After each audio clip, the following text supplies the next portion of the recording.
ஆய் மக்களே, வீடியோ பார்க்கறதுக்கு ஒரு முன்னாடி ஒரு சின்ன வேண்டுகோள். என்னதான் கண்டென்ட் வீடியோ நிறையா இருந்தாலும் நம்ம எடுத்து அப்லோடு பண்ணா யூடியூப்புக்கு அடைய காப்பி வச்சு கொடுத்துக்கலாம்.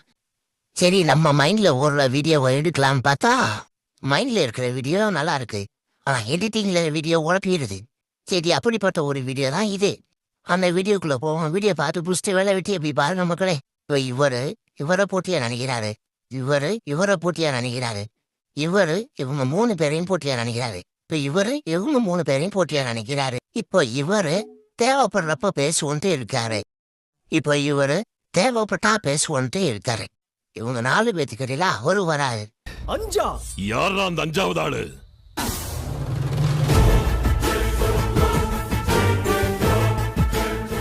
அவர் வரவும் இவரை போட்டியா நினைக்கிறாரு, இவரை போட்டியா நினைக்கிறாரு. ஆனா என்னைய போட்டியா நினைன்னு சொல்றாரு. ஆனா அவர் உன்னைய போட்டியா நினைக்க மாட்டேன்னு சொல்றாரு. அதனால கடுப்பான இவரோட கூட்டு செய்றாரு. ஆனா இவருக்கு அது தெரிஞ்சிருச்சு. அதனால அவரு தம்பிய கூப்பிடுறாரு.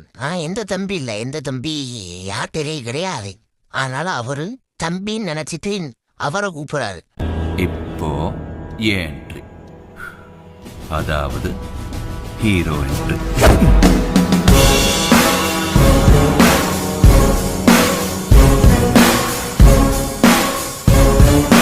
அவரு வராரு. இவரு என்னோட ஃப்ரெண்டு, ஜிகிரி தூஸ்து, என்னோட பங்காளி, என்னோட நண்பன் அப்படின்னு சொல்லிட்டு அவரு போயிடாரு. அதனால இவரை மட்டுமே போட்டியா பார்த்துட்டாரு. இவரா ஆட்டையில சேர்க்க மாட்டேன்னு சொல்லிட்டாரு.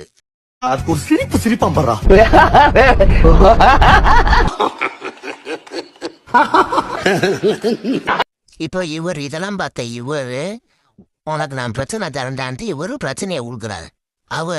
என்ன பிரச்சனை புண்ணியா என் பின்னாடி ரசிகர்கள் நிக்கிறாங்கன்ட்டு நிக்கிறார். அது சப்போர்ட் பண்ணுவோம்னா எஸ்ன்னு கமெண்ட் பண்ணுங்க. வர்ற எலெக்ஷன்ல யாருக்கு ஓட்டு போடுறீங்கன்னு சொல்லுங்க. அடிக்கடி இந்த மாதிரி வீடியோ பார்க்க நம்ம தமிழ் என்டர்டைன்மெண்ட் சேனலை சப்ஸ்கிரைப் பண்ணி வச்சுக்கோங்க மக்களே. இந்த மாதிரி என் மண்டையில ஓடுற வீடியோ எனக்கு கூட கொஞ்சம் ஹெல்ப்ஃபுல்லா இருக்கும்.